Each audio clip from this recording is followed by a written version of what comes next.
Friends, welcome to my channel.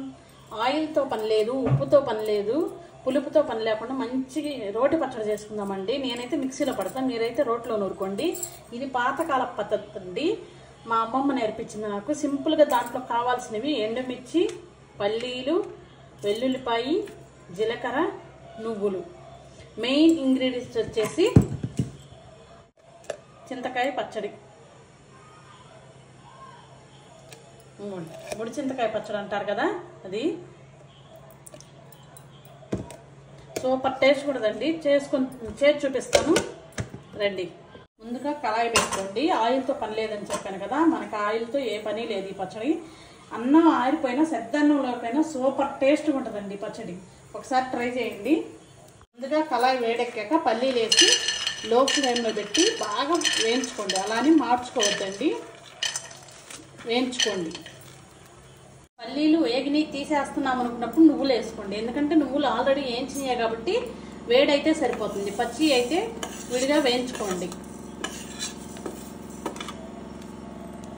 ఈ విధంగా చిటపటమనేటప్పటికి తీసేయండి.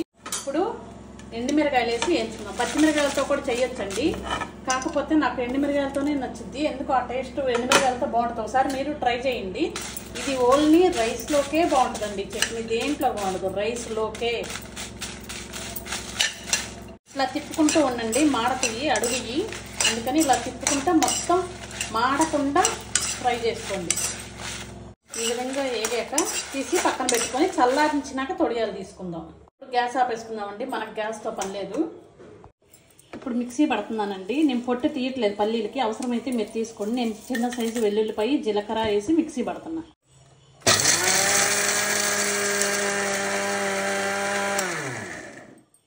ఈ విధంగా కచ్చాబచ్చాగా మిక్సీ పట్టుకోవాలి. ఇప్పుడు దీంట్లో ఎండుమిరకాయలు వేసుకుందాం. ఎండుమిరకాయలు కూడా ఏంచిని చల్లారినాక ఇలా తొడియాలు తీసి పెట్టుకోవాలండి. ఎండుమిరకాయలు కూడా వేసి ఇలా కచ్చాబచ్చాగా మిక్సీ పట్టుకోవాలండి. ఇప్పుడు ఇది చింత తొక్కేద్దామండి. మీరు పులుపు తినగలిగితే కొంచెం ఎక్కువ వేసుకోండి. మేమైతే పులుపు తక్కువ కాబట్టి నేను 2 స్పూన్లు వేసాను. ఇప్పుడు మిక్సీ పడదాం.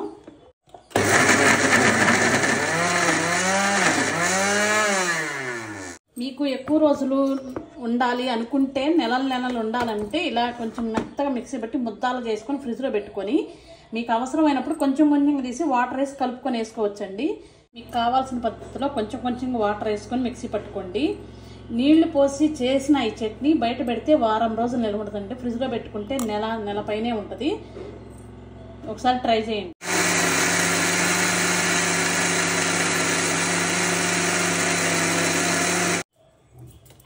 ఈ పద్ధతిలో మీకు కావాలంటే ఇంకొంచెం వాటర్ వేసుకొని లూజ్గా చేసుకోవచ్చు. నాకు ఈ మాత్రం సరిపోయిద్ది. మా అమ్మమ్మ వాళ్ళు అయితే రోట్లో నూరేవాళ్ళండి. అప్పటోళ్ళు ఓపికలు మనకి ఇప్పుడు ఎక్కడ ఉన్నాయి. ఇప్పుడు మిక్సీలు, గ్రైండర్లు, అసలు అన్నీ వాళ్ళ తిండి మనం లేము, వాళ్ళ ఓపిక మనకు లేదు. ప్లీజ్ సబ్స్క్రైబ్ చేసుకోండి.